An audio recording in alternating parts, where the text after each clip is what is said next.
Hi friends, मैं संजीव और आज हम बात करने वाले हैं भारत के भौतिक स्वरूप के बारे में। और एक बात मैं बता दूं कि यहाँ से 1 नंबर तो एग्ज़ाम में पक्का है। यहाँ से भारत के मैप से बीपीएससी क्वेश्चन पूछता है।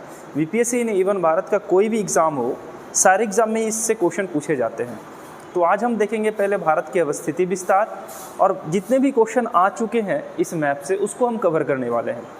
तो जैसा कि आप यहाँ पे बोर्ड पे देख रहे हो कि ये साइड लगा हुआ है हमारा वर्ल्ड मैप, और वर्ल्ड मैप में भी ग्लोब में मेंशन करके रखा हूँ, और इधर है हमारा भारत। तो हम देखते हैं कि यहाँ भारत है कहाँ। तो जैसा कि आपको दिख रहा होगा कि ये क्षेत्र हमारा जो है ये है हमारा भारत का क्षेत्र। और विश्व में हमारे 7 कॉन्टिनेंट है, आपको पता होगा। पहला कॉन्टिनेंट है हमारा एशिया, दूसरा हमारा हो गया यूरोप, तीसरा अफ्रीका, चौथा हमारा उत्तरी अमेरिका, पाँचवा दक्षिणी अमेरिका, छठा ऑस्ट्रेलिया और 7वां हो जाते हैं हमारे अंटार्कटिका। तो ये हमारे 7 महाद्वीप है। 7 महाद्वीप में सबसे बड़ा महाद्वीप हमारा है एशिया, और एशिया के दक्षिण में हमारा स्थित है भारत। तो थोड़ा सा मैं इस मैप को इनलार्ज कर रहा हूँ ताकि आपको और अच्छे से क्लियर हो सके कि भारत एग्जैक्टली वर्ल्ड मैप में है कहाँ। अगर आपको वर्ल्ड मैप, बिहार का मैप और भारत का मैप अच्छे से क्लियर है तो एग्ज़ाम में 3 से 4 नंबर तो बनते हैं आपका। अब मैं इसको थोड़ा सा बड़ा कर दे रहा हूँ और आप यहाँ पे देख सकते हो कि भारत की स्थिति क्या है। अब मैं इसको चूँकि बड़ा कर दिया हूँ तो दिख रहा होगा कि भारत हमारा यहाँ पे है इंडिया, ये हमारा इंडिया है। इंडिया है कहाँ पे? तो ये जैसा कि हमारा एशिया है तो एशिया के दक्षिण में हमारा इंडिया स्थित है, जिसे हम भारत कहते हैं। भारत अगर ग्लोब पे देखा जाए तो ये जो बीच से एक रेखा गई है, आप ये रेखा को देख रहे होगे, ये लाइन को आप देख रहे होगे, ये लाइन, ये जो बीच से एक लाइन गई है, ये लाइन है हमारी कौन सी? 0 डिग्री अक्षांश रेखा। इसे 0 डिग्री अक्षांश भी कहते हैं, या इसे विषुवतीय रेखा भी कहते हैं, या इसे भूमध्य रेखा भी कहते हैं।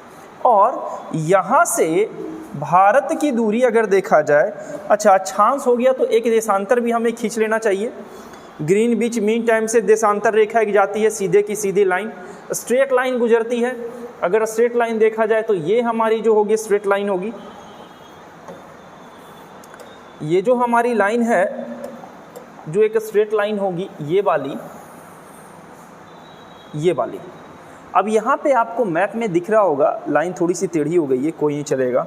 भारत ये हमारा ईस्ट का जोन है, ये हमारे वेस्ट का जोन है, ये नॉर्थ है और ये हमारा साउथ है, ये हमारे ग्लोब पे। तो भारत है कहाँ? तो इंडिया हमारा है किधर? ये क्षेत्र में, यानी नॉर्थ ईस्ट में। सबसे पहली बात तो यही पता होनी चाहिए कि ग्लोब में भारत है कहाँ। भारत एशिया, दक्षिण एशिया का भाग है, और ये ग्लोब पे नॉर्थ ईस्ट में सिचुएटेड है। नॉर्थ ईस्ट में कितना डिग्री सिचुएटेड है? तो आप थोड़ा सा बात आपको पता होगा कि ये जो देशांतर रेखा है, ये इस तरीके से देशांतर रेखा इस तरीके से लाइन बना के गुजरी हुई है। उत्तर से दक्षिण जो खींची गई रेखा होती है उसे देशांतर कहते हैं। पूर्व से पश्चिम की ओर खींची गई रेखा को अक्षांश रेखा कहते हैं। तो अगर हम ग्रीनविच मीन टाइम, ये हमारा है Greenwich mean time, Greenwich mean time से भारत की अगर दूरी देखा जाए तो आपको पता होगा कि कितना है, 82.5 डिग्री। 82.5 डिग्री देशांतरीय पूर्वी देशांतर में स्थित है भारत। अगर इसे कन्वर्ट करें तो आपको मैं बताया था कि 1 डिग्री बराबर होता है कितना? 4 मिनट। और अगर 82.5 डिग्री को हम कन्वर्ट करते हैं तो 4 से मल्टीप्लाई कर देंगे तो हो जाएगा 5.5 घंटा। आप करके देख लेना, इसको इससे में मिनट में कन्वर्ट कर लेना और मिनट को घंटे में कन्वर्ट कर लेना, तो 5.5 घंटा। ये क्वेश्चन पूछा गया है कि भारत का जो मानक समय रेखा है वो ग्रीनविच मीन टाइम से कितना आगे है? तो 5.5 घंटा आगे है, क्योंकि हम भारत पूर्व में स्थित है ग्लोब पर। ठीक है, अब आगे चलते हैं। इस मैप को थोड़ा मैं छोटा कर दे रहा हूँ। अब हम चलते हैं भारत के मैप पे। जैसा कि आप भारत को देख लिए कि भारत ग्लोब में सिचुएटेड है कहाँ। अब बात करते हैं थोड़ी सी और बातें कि भारत से क्या क्या क्वेश्चन, मैप से क्वेश्चन क्या क्या पूछे गए अभी तक। तो क्वेश्चन क्या क्या पूछे गए हैं देख लेते हैं। सबसे पहले तो मैं इस ग्लोब को अब हटा दूंगा क्योंकि ग्लोब का काम मेरा है नहीं। ये लाइन हटेगी नहीं, मैं कोशिश करता हूँ इसको हटाने का। ये लाइन अब नहीं हटेगी क्योंकि ये परमानेंट लाइन है। कोई नहीं, चलते हैं, हम दूसरा बोर्ड ले लेते हैं। दूसरा बोर्ड में भारत का दूसरा मैप ले लेते हैं।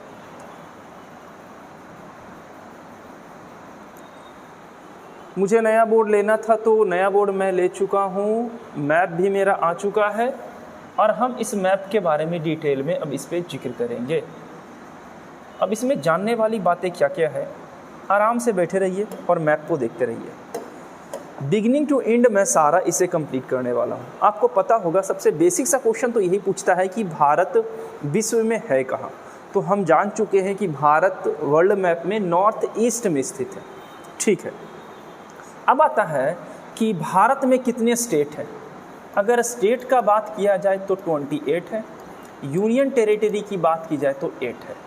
अब आता है कि यूनियन टेरिटरी है कहाँ।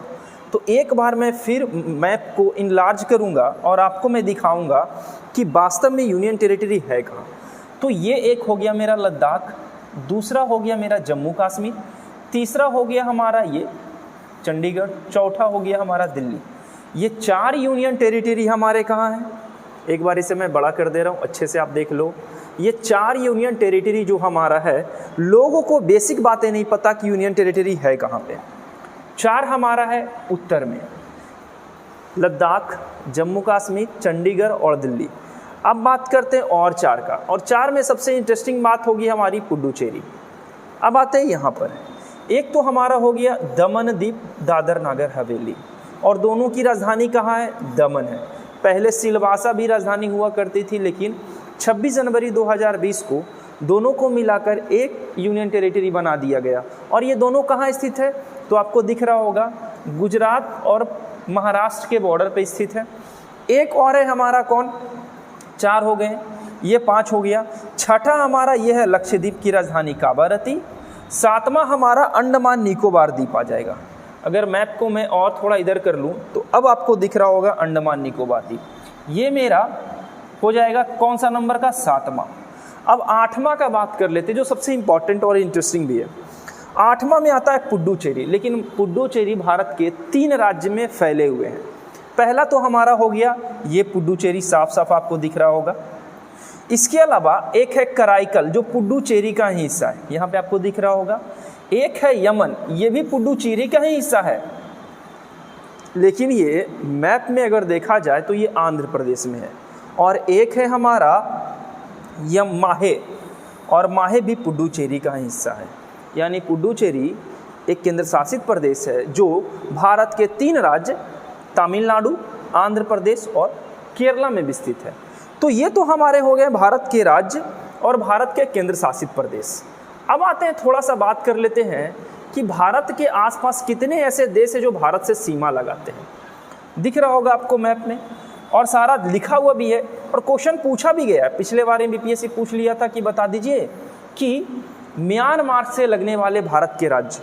तो देख लो, म्यांमार से लगने वाले भारत के राज्य से पहले हम देख लेते भारत में आसपास में लगे राज्य, ठीक है। यहाँ पे देखना थोड़ा, ये हमारा है पाकिस्तान, ये हमारा आता है चीन का क्षेत्र, नेपाल, भूटान, ये बांग्लादेश और वो है म्यांमार, ठीक है। अच्छा, ऊपर आपको दिख रहा होगा अफगानिस्तान। अगर ठीक से अगर मैप को देखा जाए, अब आप देख सकते हैं सीधे सीधे साफ नज़र आ रहा होगा अफगानिस्तान। अफगानिस्तान भी बाउंड्री शेयर करता है भारत के एक राज्य लद्दाख से, केंद्र शासित प्रदेश। अब अगर बात करें कि कौन सा ऐसा देश है जो भारत से सबसे लंबी सीमा रेखा बनाती है, तो वो है बांग्लादेश। बांग्लादेश भारत से 4096 किलोमीटर की भूमि शेयर करती है, बाउंड्री शेयर करती है। अगर अफगानिस्तान का बात करें तो सबसे छोटा बाउंड्री शेयर करता है भारत से अफगानिस्तान, और नीचे है Pakistan. Pakistan 33 kilometre boundary share करता है। लेकिन इतना जानना नहीं है, आपको इम्पॉर्टेंट याद रखना है सिर्फ सबसे छोटा और सबसे बड़ा। भारत से सटे देश कौन कौन से हैं? पश्चिम में पाकिस्तान, अफगानिस्तान, चाइना, नेपाल, भूटान, बांग्लादेश और म्यांमार। ये हैं जो स्थल से सीमा लगाते हैं। क्वेश्चन ये पूछा गया है कि नेपाल भारत के कितने राज्य से सीमा लगाते हैं? उत्तराखंड, उत्तर प्रदेश, बिहार, पश्चिम बंगाल और सिक्किम।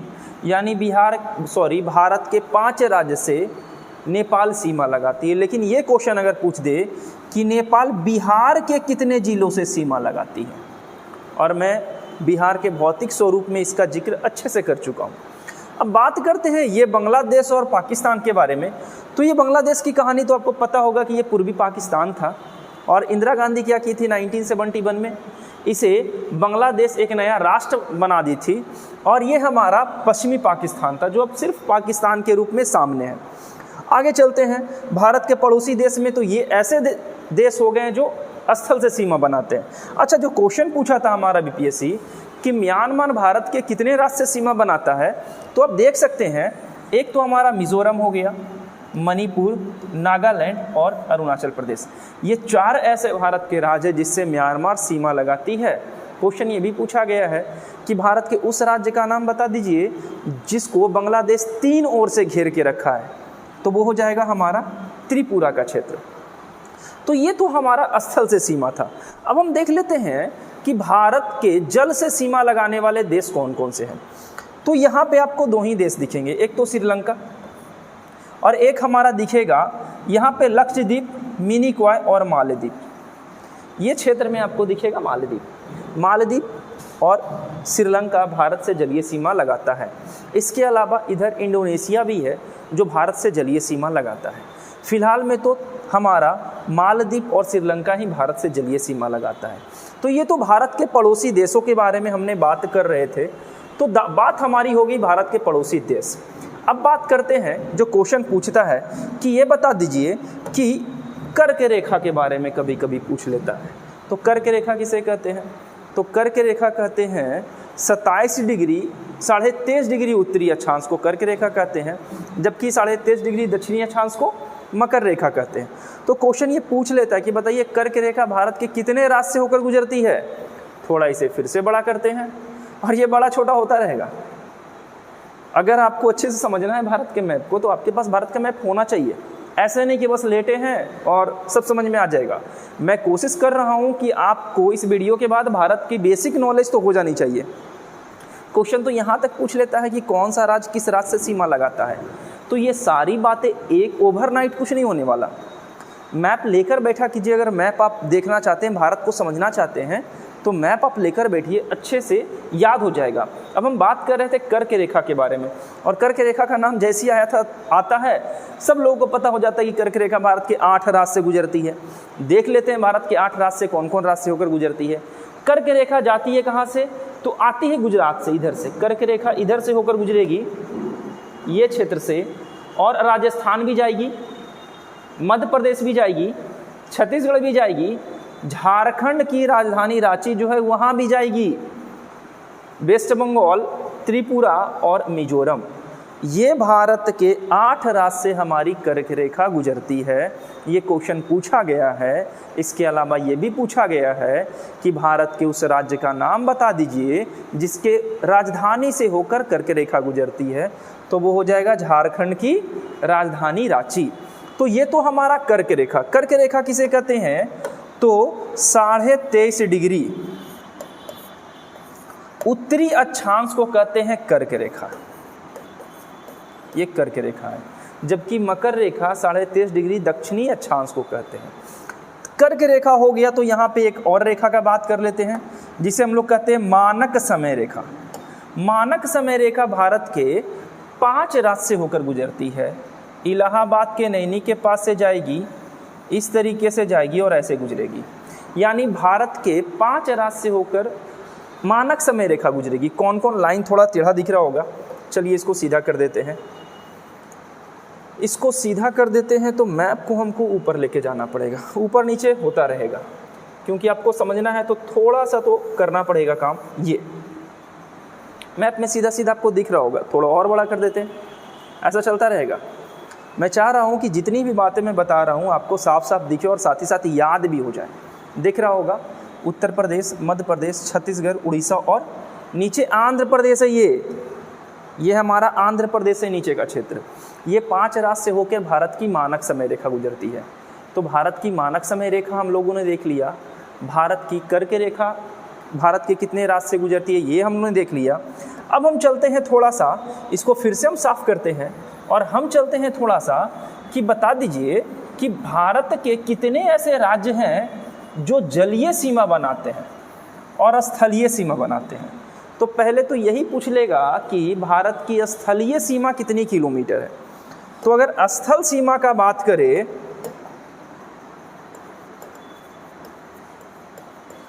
स्थल सीमा का बात करें तो वो है 15,200 किलोमीटर। ये क्वेश्चन पूछा गया है। स्थल सीमा कौन सा है, दिख रहा होगा, ये जितना भी क्षेत्र आपको दिख रहा है ये हमारी क्या है, स्थलीय सीमा है भारत की, ठीक है।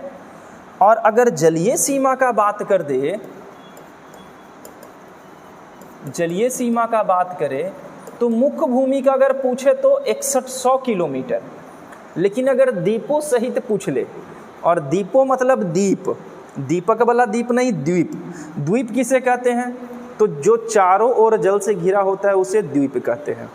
द्वीपों सहित तो एक तो हमारा द्वीप ये है, लक्षद्वीप की राजधानी कावारती यानी लक्षद्वीप, और एक द्वीप हमारा अंडमान निकोबार द्वीप। इसके अलावा भी छोटे छोटे द्वीप हैं भारत के पास। अगर द्वीप को भी शामिल कर दिया जाए तो द्वीप है 1416.6 किलोमीटर। अगर टोटल जोड़ दिया जाए 7516.6 किलोमीटर, ये है भारत की कुल जलीय सीमा। तो पहले तो आपको ये पता होना चाहिए कि मुख्य भूमि की जलीय सीमा पूछा जा रहा है, ये कुल जलीय सीमा पूछा जा रहा है। मुख्य भूमि का पूछा जाता तो कितना बोलते, 6100 किलोमीटर। अगर पूरा पूछा जाता तो कितना बोलते, 7,516। अब अगर भारत का पूरा सीमा पूछ दे तो दोनों को जोड़ देंगे, ये और ये डाटा को जोड़ देंगे, 22,716 हो जाएगा। तो जो भी होगा आप काउंट करके देख लीजिएगा कितना होगा, ऐड करके देख लीजिएगा। अब बात करते हैं थोड़ी सी और जो बार बार पूछी जाती है हम लोगों से कि भारत का उत्तरी बिंदु क्या कहलाता है, भारत की दक्षिणी बिंदु क्या कहलाता है। ये भी सारी बातें हम देख लेते हैं यहाँ पर। तो भारत का उत्तरी बिंदु का बात करते हैं। ये हमारा उत्तरी बिंदु है जिसे हम लोग कहते हैं क्या, इसे कहा जाता है, एक तो ये हो गया हमारा कन्याकुमारी, एक हमारा हो जाएगा किबुथी, ये हो जाएगा गौरमोथा। भारत का दक्षिणतम पश्चिमतम बिंदु को कहते हैं गौरमोथा। भारत का पूर्वी बिंदु को कहते हैं किबिथु। मुख्य भूमि की दक्षिणी बिंदु कहलाती है कन्याकुमारी, कन्याकुमारी। उत्तरी बिंदु कहलाती है इंदिरा कौल, इंदिरा कौल। और भारत की सबसे दक्षिणतम बिंदु जो अंडमान निकोबार द्वीप पर है, ये वाली क्षेत्र, ये वाली क्षेत्र, ये कहलाती है इंदिरा पॉइंट। अब ये पैंट से याद रखना, पॉइंट ठीक है नीचे रहता है इसलिए इससे याद रखना, कॉलर से ऐसा कुछ याद रखा करो यार। ऐसा नहीं कि मैं ही बताऊं तो ही याद रहेगा आप लोग को, वैसा कुछ ट्रिक बनाया करो कि ये सारी चारों बातें एट अ सडन याद हो जाना चाहिए, चारों कि कहाँ कहाँ कौन कौन सी है, पूर्वी क्षेत्र कहाँ है, पश्चिमी क्षेत्र, इवन यहाँ तक पूछ लिया है। और भारत का भौतिक स्वरूप बहुत बड़ा है, अभी तो मैं इसके बारे में जिक्र कर रहा हूँ। अभी यहाँ पे जलीय सीमा के बारे में नॉटिकल मील, अनन्य आर्थिक क्षेत्र, संलग्न क्षेत्र, ये सारा पूछा जाएगा। इसके अलावा यहाँ पे ये भी पूछ लिया जाता है, बंदरगाह के बारे में भी पूछ लिया जाता है। अगर आपको भौतिक स्वरूप याद है ना, मोस्ट ऑफ द क्वेश्चंस आप ज्योग्राफी का बना दोगे। ठीक, अब आगे चलते हैं। ये तो हमारी बिंदु थी पश्चिमी भारत की मुख्य भूमि का, भारत का दक्षिणतम। अगर भारत का विस्तार देख ले थोड़ा सा कि भारत कितनी डिग्री से शुरू होती है और कितनी डिग्री पे ख़त्म होती है, तो अगर भारत, फिर मैं ये साफ कर रहा हूँ, ठीक है, मैं सारा का सारा साफ कर रहा हूँ, बस नोट डाउन करते चले जाना। और अगर नहीं तो आप ब्लैंक मैप रखा करो और उसी मैप में आप सारा का सारा नोट डाउन करते चले जाओ। ये हमारी अगर पूछा जाए तो ये क्षेत्र है 8 डिग्री 4 मिनट का। ठीक, इसको और फिर से बड़ा कर देते हैं, यानी भारत का जो हमारा दक्षिणतम बिंदु है मुख्य भूमि का, ये 8 डिग्री 4 मिनट, ये अक्षांशीय विस्तार है। 8 डिग्री 4 मिनट उत्तर से लेकर 37 डिग्री 6 मिनट उत्तर। कहाँ तक? तो 37 डिग्री 6 मिनट उत्तर। ये हमारा अक्षांशीय विस्तार था 8 डिग्री 4 मिनट से लेके 37 डिग्री 6 मिनट उत्तर। ठीक है, अगर हम भारत की सबसे दक्षिणतम बिंदु देखें तो यहाँ है, और ये स्टार्ट होती है 6 डिग्री 4 मिनट, 6 डिग्री 4 मिनट उत्तरी अक्षांश से लेके 37 डिग्री 6 मिनट, ये अक्षांशीय विस्तार है। तो ऑब्वियस सी बात है देशांतरीय विस्तार भी होगा। तो देशांतरीय विस्तार का बात करें तो देशांतरीय विस्तार यहाँ से शुरू होकर यहाँ खत्म होगा। देशांतरीय विस्तार कितना होगा? तो ये होगा हमारा, पता नहीं क्या प्रेम है 9 से, बार बार 9 लिखा जा रहा है। 68.6 यानी 68 डिग्री 6 मिनट से लेके 97 डिग्री 25 मिनट, ये हमारा देशांतरीय विस्तार है पूरब से पश्चिम। इस क्षेत्र को सबसे पूर्वी बिंदु को कहते हैं हम लोग कीबीथू, मैं फिर से लिख दे रहा हूँ, और सबसे पश्चिमी बिंदु को कहते हैं गौरमोथा। दक्षिणी बिंदु को कन्याकुमारी मुख्य भूमिका, जबकि इसे कहते हैं हम लोग इंदिरा पॉइंट, और इसे कहते हैं हम लोग इंदिरा कॉल। मैं अभी थोड़ा देर पहले आपको बताया था। ठीक, तो ये तो बात हो गई। अब हम बात कर लेते हैं जनसंख्या की दृष्टि से भारत का स्थान विश्व में पहले नंबर पे पहुंच गया, सबको पता होगा। क्षेत्रफल की दृष्टि से भारत का बात करें तो 7वां सबसे बड़ा देश है हमारा भारत। क्षेत्रफल की दृष्टि से, जनसंख्या की दृष्टि से 1 नंबर पे। लगभग 17% विश्व की 17% जनसंख्या भारत में निवास करती है। भारत का अगर क्षेत्रफल पूछ लिया जाए कितना है तो 32,87,263 वर्ग किलोमीटर स्क्वायर, जो विश्व की कुल क्षेत्रफल का लगभग 2.45% होगा। हाँ, इतना ही होगा। तो ये हमारा भारत का। अच्छा, पूछ लेते हैं कभी कभी भारत का उत्तर से दक्षिण की लंबाई, पूरब से पश्चिम की लंबाई, ऐसे ही पूछ लेता है। तो अगर नॉर्थ और साउथ देखे भारत का, यहाँ से यहाँ देखे तो हो जाएगा 32-14 किलोमीटर। और अगर भारत की लंबाई इस तरीके से देखे, ईस्ट टू वेस्ट हम लोग देखे तो ये हो जाएगा 29-33 किलोमीटर। कुछ इस तरीके से आपको डाटा को याद रखना पड़ेगा। ठीक है, तो ये पूर्वी पश्चिमी लंबाई हो गई, उत्तरी दक्षिणी लंबाई हो गई, नाम किस चीज़ से पुकारते हैं ये हो गया। अब थोड़ा सा बात कर लेते हैं कि भारत के कितने ऐसे राज्य हैं जो समुद्र के साथ सीमा लगाते हैं भाई। तो देख लीजिए, आपको दिख रहा होगा कौन कौन से राज्य हैं। थोड़ा दूसरा मैं पेन सेलेक्ट कर लेता हूँ थोड़ा, ताकि अच्छा लगे। ये ले लेता हूँ ग्रीन कलर। एक तो मेरा गुजरात, लो दिखे भी नहीं कर रहा, द गेलो वैसी पानी में। ये कलर ले लेते हैं, रेड ही रहने दो जी, रेड ही रहने दो, चलो ठीक है। एक तो मेरा हो गया गुजरात, दूसरा हमारा महाराष्ट्र, तीसरा आपको छोटा सा दिख रहा होगा गोवा, चौथा हमारा कर्नाटक। अच्छा, गोवा से एक फैक्ट याद रखिएगा, सबसे ज़्यादा नगरीकृत राज्य भारत में गोवा है।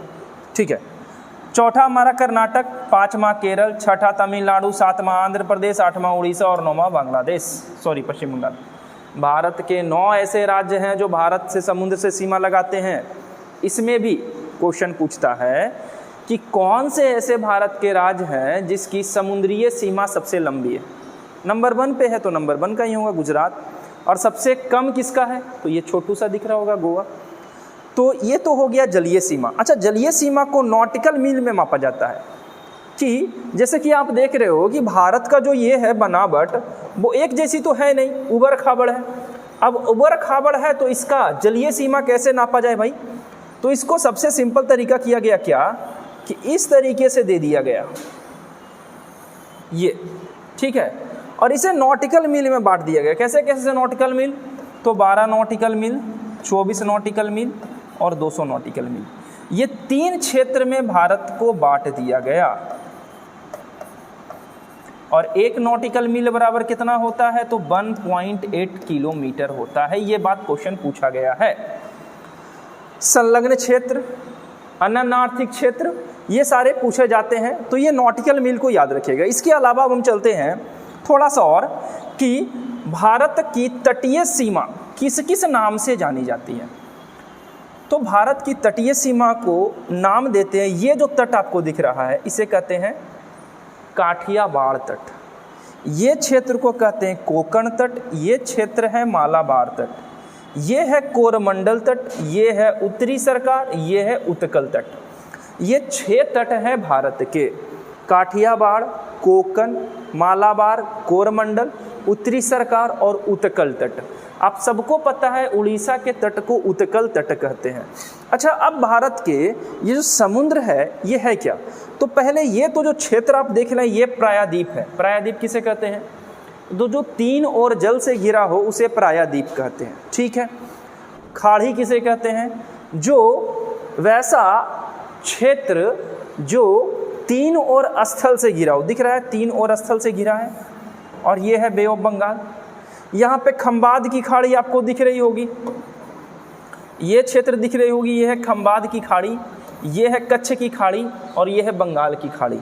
ये हमारा अरब सी है, ये बंगाल की खाड़ी और नीचे दिख रहा है आपको इंडियन ओशियन।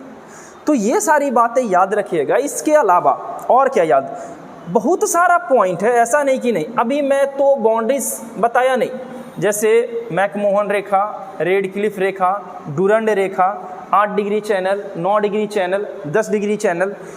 इसके अलावा पाक जल संधि, यहाँ पे आप देखो इस क्षेत्र में आपको 3 बातें मिलेगी। एक मिलेगा पाक जल संधि, पाक जल डमरू मध्य, एक मिलेगा अदन का पुल और दूसरा तीसरा मिलेगा मन्नार की खाड़ी। ये तीनों का तीनों क्षेत्र कहाँ स्थित है?